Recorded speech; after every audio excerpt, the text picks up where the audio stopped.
what would I say, maybe a message today. It's going to be an interesting one. We go in for today. We're looking at unstatus quo. Yeah. But before we get into that, you see I'm leashed today.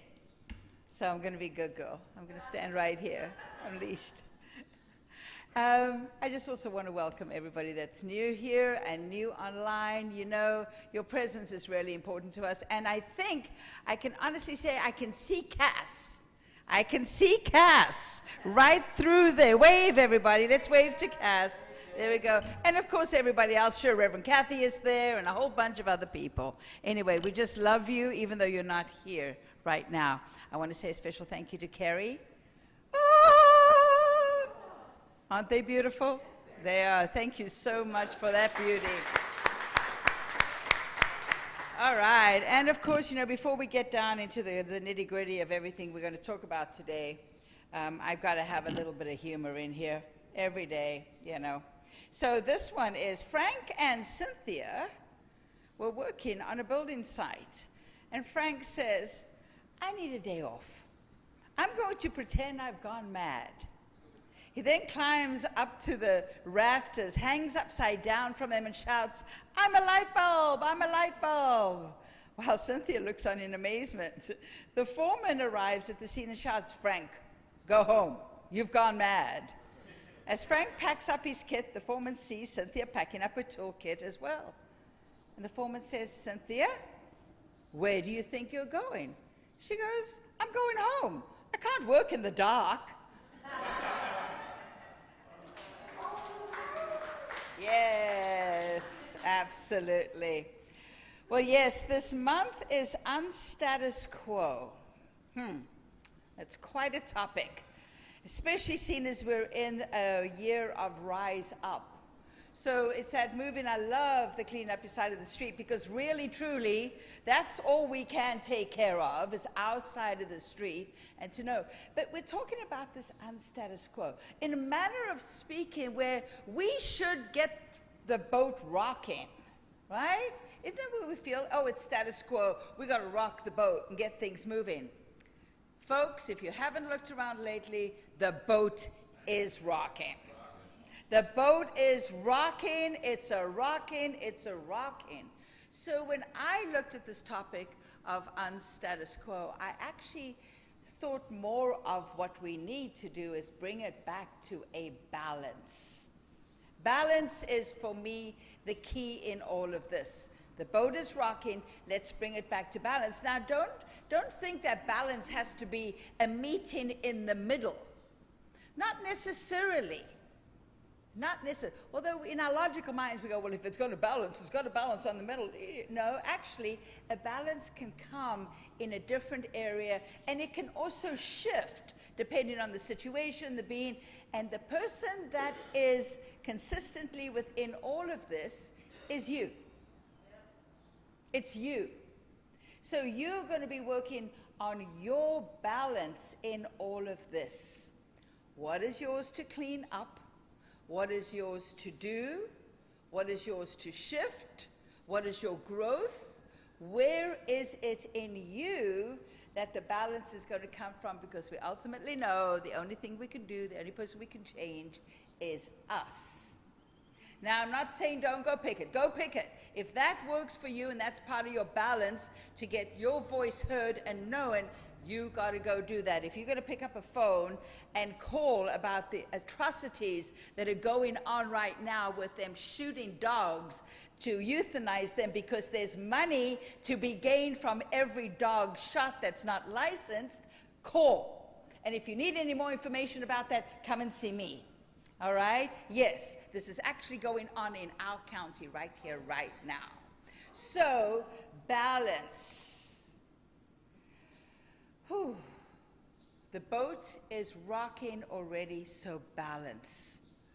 And part of what we're going to be speaking about today to get to balance, we're doing status quo and status quo all month long. So I just wanted to give you a heads up of where we're going. Fasten your seatbelts maybe. It could be a good idea. But we always want to remember that no matter what we bring in, we're still going to bring in the spiritual principle that supports and holds all of that. And the principle that we're working with today is oneness. Oneness is extremely important. And part of where we're going, as I'll take you through, is what we would call the opposite of oneness, which is separation. But before we dive into this, there's a piece from Dr. Ernest Holmes that I would like to read to you. I will do a dance routine in between each paragraph just to keep you guys engaged, but just stay with me on this because it is really important stuff that he wrote. And it is the spiritual meaning of freedom. Because in all of this status quo, unstatus quo balance, the ultimate desire for all of us is that feeling of freedom, that ability to be who we are as we choose to live our lives in union with everybody else living theirs, with their oneness. So oneness is the key in here. So this came from a talk that Dr. Holmes gave at the Wilton Theatre back in 1937. Any historians here will understand the importance of that time. I'm not going to go into it. It's just that this was the same truth now as what it was then. So take a deep breath in. Ever since the dawn of civilization, ever since the first humans began to grasp the significant fact that they were individual beings in a universe that seemed to be more or less hostile to them, the entire search of the human mind, its whole endeavor, has been to get free from evil, from bondage, and the shackles of lack, want, fear, superstition, uncertainty, pain, disease, poverty, and the fear of the hereafter. And because of this, human systems exist. Organized philosophies spring up, sciences develop, education systems are conducted, collective security is sought after, and religions are formulated to allay the fear of humankind relative to the soul. So, the great demand in the world today is for a sense of security, freedom, and liberty. We're all right there. We're all in this mass of seeing that this is what we really desire right now, the sense of security, freedom to live the life we want, and the liberty to be who we are. But we must be very certain that we do not swap one image of bondage for another. I read a large part of the religious and philosophic history of the world, and I have noticed that almost invariably, when the world traded one kind of religion for another, it didn't get a good deal.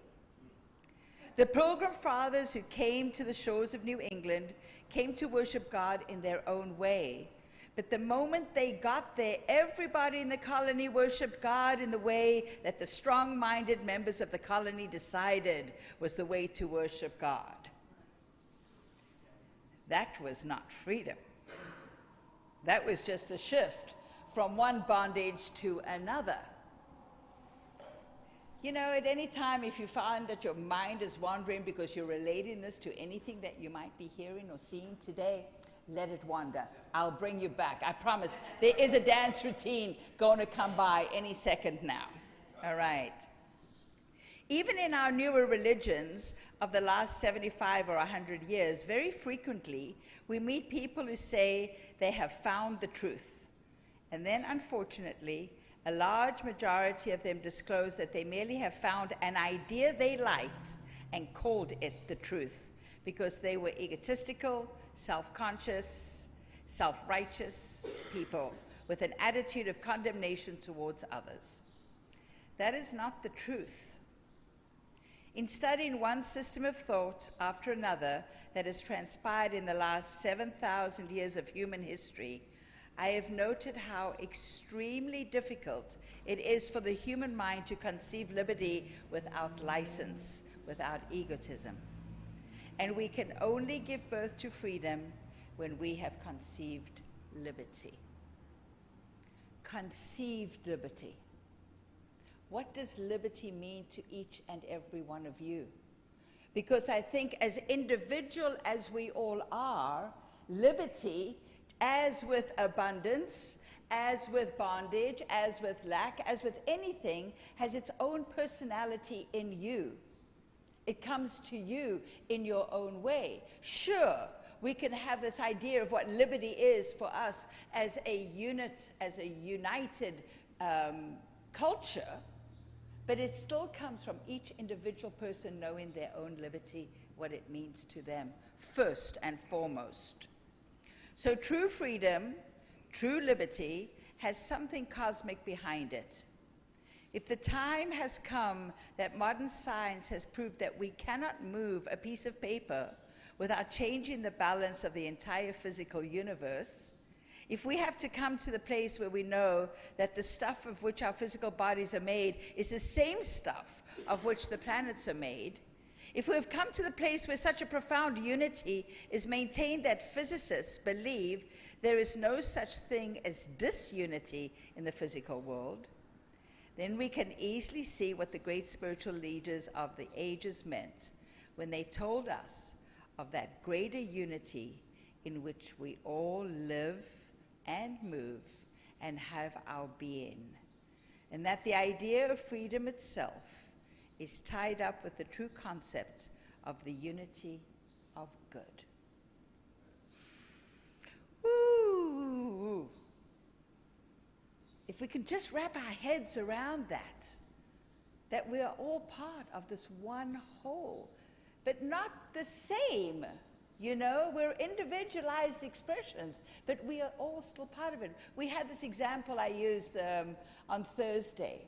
If you ever want to feel unity, look at your cup of coffee and think, how did it come to be in your hand and you were drinking this beautiful, warm liquid? Just take a moment to think of what it would take for that to happen, for it to get to you, for it to be there exactly right when you wanted it. Unity.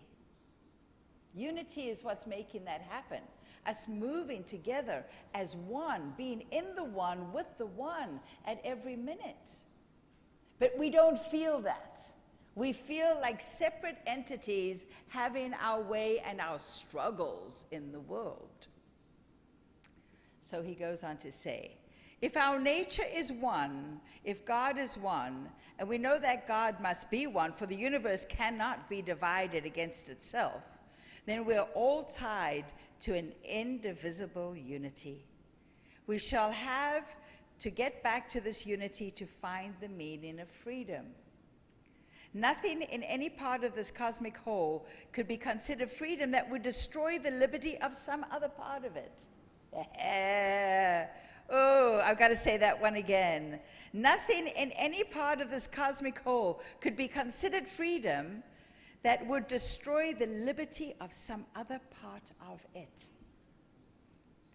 The kingdom of God is one kingdom, so we know that true liberty must spring from true unity. Ooh, that is just brilliant. We are bound into a supreme unity. We are tied into an immutable law or irrevocable cause and effect. That is unity moving into action. Cause and effect is something that happens as a result of the use of unity. Consequently, we are one even while we are many, and since each one of us is part of the whole, if we seek to destroy each other, we only ultimately hurt ourselves. That is the great lesson of life. And there's a lot more, but that comes in the next couple of talks. Here it is, unity, oneness. Separation divides us. Our freedom is gone if we are in struggle against something or somebody else. I think I should just stop there, because it really, truly, that is all that we need to say. But there is something more, you know, just like those guys with their knives. But wait, there's more. The actual topic for today is othering. Does anybody know what othering is? Have you heard the term othering? Yeah, you know. you know. These are all people that were at the Thursday Conversations in Consciousness, which of course you're all invited to, 10 a.m. right here in the sanctuary. I'm telling you, it is amazing. Come on in, get active with the conversation, get involved, share your thoughts. Here's some very interesting others. It's really good. Yeah. And give me a lot of material for my talks. That's the way we like it. Anyway, so othering. This whole thing is about othering. So what is othering? I'm going to read the little description that came from Reverend Chris Alexander. She said, othering is a social phenomenon and cognitive process in which individuals or groups are viewed, treated, or perceived as fundamentally different, separate or alien from oneself or one's own group. It involves the creation of an us versus them dichotomy, establishing a sense of superiority or inferiority based on perceived differences. Perceived differences. We heard that, right? Perceived differences.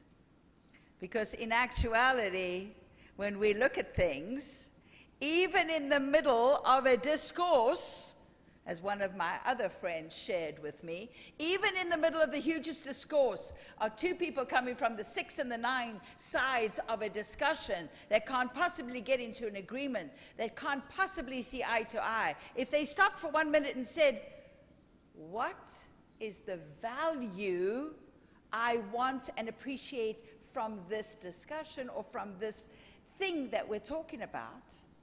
Chances are it would be the same value, right? Chances are that when we are in a discussion that is heated and just out of control, if we stop for a minute and just take a minute to ask, what is the value you want to see in your life? There's almost, I would say, a 98% chance that that value is in the same person. So we truly can feel that oneness and that unity. How we get to that value is the issue. But if we can get to our values and be there and sit there and work with our values, we have a lot better chance of having a good discussion and also coming to a place of balance. Dr. Ernest Holmes says, while all people have the same origin, no two are alike except in ultimate essence. A person is an individualized center of God consciousness and spiritual power, as complete as they know themselves to be, and they know themselves only as they can comprehend their relationship to the whole. So they can only be as complete as they can comprehend their relationship to the whole. So when you are separated from the whole by your opinions, desires, or whatever else is going on, and not willing to either find a way or listen or have an open conversation and just block everybody down, you are not going to even know your true self. For it's in relationship to the whole that we come to know who we truly are. So this rocking of the boat is great, but in finding the balance in this, we find our relationship to the whole, to the unity, being in the oneness of all that is. And in that place where you can find that relationship, you can truly find yourself, your essence with the divine, and your purpose, maybe. And you can see the world with different eyes, with an open heart, with open potentiality. This is where we want to go with that. So othering. We all do it. There's not a single one of us here that has not done othering. We've all done it. We've all done it. Yeah, them versus me, or yeah, they could do that, oh, I'll never do that. It is placed in judgment. But now, othering is not always negative. You can either go, yeah, that's not for me, with having no opinion about it at all, just, it's not for me. That's still othering. For you're still moving in separation. You don't have to participate, you don't have to be engaged, but you could go, oh, it's good for them. You know, I'm sure it brings something to the whole. This is like discernment that you can have versus judgment. I like that. Discernment versus judgment. Because trust me, there's a lot of stuff out there that I'm really not interested in doing, being a part of, or anything. But it doesn't make it bad. For a lot of people, it brings them great joy. And they get to do it. They get to participate in it. Do I feel separate from them when they're having a good time? Absolutely not. Because I'm having a good time through them. We're one. Are there things I disagree with? And I'm like, yeah, hell no, that's not going to happen. Absolutely. And there, one more time, I'm separating myself from them. Could I hold it in compassion instead? Could I be more open and maybe see something from a different point of view? It doesn't mean to say I've got to go there and agree with it, but being open is opening the relationship to the whole. Because trust me, there's not two flowers alike over here, and yet they all get along. Right? They all get along. You know, even within a group of all the same brand of flowers, they're different. They shine in differently, they're doing, and they all get along. You know, this is ours to do as well. And I mean, there are difficult situations in here. I am not trying to blanch over anything that is horrific or just awful and terrible. But if we started to recreate the balance from that perspective of not being separated, that perspective of us not othering every single opportunity that we get, if we become aware of the fact that we're othering, and we can also become aware of the fact that we are othered. How often have you been othered? Yeah. How long has somebody looked at you and gone, yeah, I'm going this way? You know? Oh, yeah, God, no, I couldn't possibly agree with her level of thought or what she's doing. But you know what? Okay, it does happen. But we don't have to do it in separation. We can do it in unity. It takes all kinds to work together. And even in our community here, we don't always agree on everything. It's the way it is. But we come together like a big rock tumbler so that we can all rub against each other, and slowly these very rough edges get a little smoother. We shine a little brighter. We can all lie in the same pretty bowl of gems and not like go, oh, I got to get out of this bowl, you know. Separation is one of the hardest tickets against freedom, because when you want to be free, you've got to be losing that judgment. The continual judgment will keep you hooked in places you don't want to be. So we other because it's a defense mechanism. We want to protect our own identity. Who's going to take your identity? Come on here. Look at you guys. Just take a look around. Anybody can take anybody's identity? Yeah, only if you give them your driver's license and they go make a little copy behind their back. But in actuality, nobody can take your identity. They could try and take your stuff. It's stuff. It's not who you are. And really, who we're worried about is losing ourselves in the great melee of what's going on. You'll never lose yourself. You know, even a drop of water that blends with the ocean is still an individual drop of water. You can still pick it up and go, there you are. Now, it might be a different drop of water just to make sure, right? But it's still there. The snowflake is still individual, even though it goes into a bank. It's still individual. It will never lose its identity. We will never lose our identity. We don't have to other or separate to keep our identity. It's unnecessary, completely. But sometimes we feel that other people are being superior to us, and they're making us feel inferior. So we're going to react. We're going to react. We're going to stand up. We're going to cut them down at their knees because they're not that. And so they are othering and they are separating. No, we're all one. We're all one. Do we have to invite everybody over to dinner? No. Do we have to be okay with what everybody says and does? No. But can we be one with it all? Is there enough space in this cosmos for everything? I think there is. I really think there is.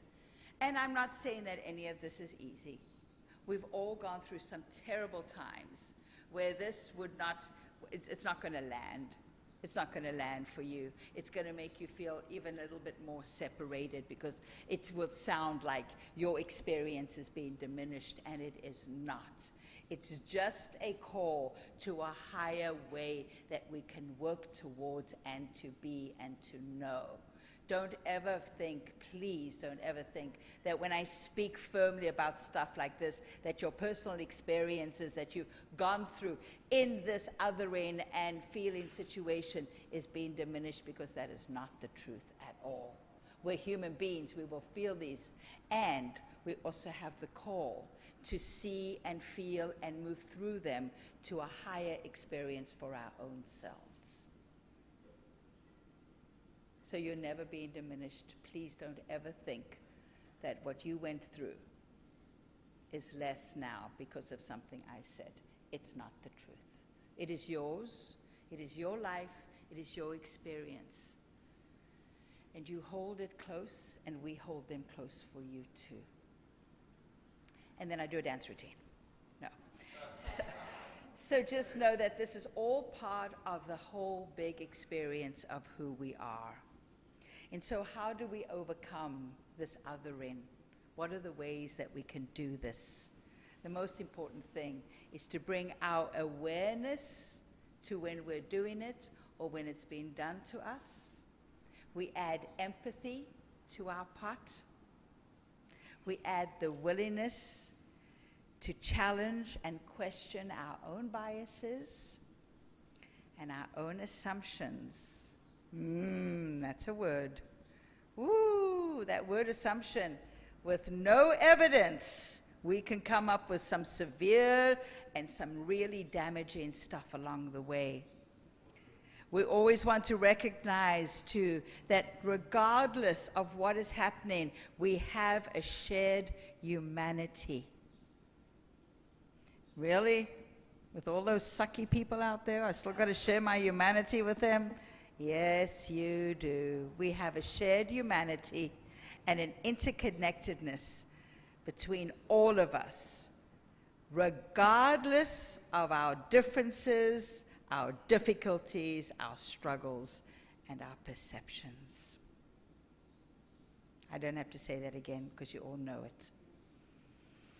So othering, it's going to be an interesting walk this week.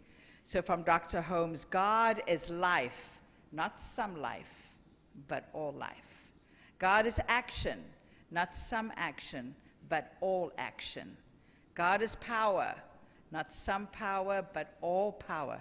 You getting the message here? God is presence, not some presence, but all presence. And God is pure spirit, filling all space.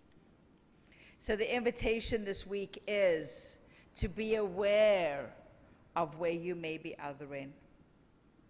And I'm telling you, you're not going to leave the sanctuary without feeling at least one time a little bit of othering. I know, it sucks, doesn't it? But it's the truth. It's the truth. It sucks. And you're going to go, oh, God, there it is. There it is. She told us, and I don't believe her. But there it is. So, othering.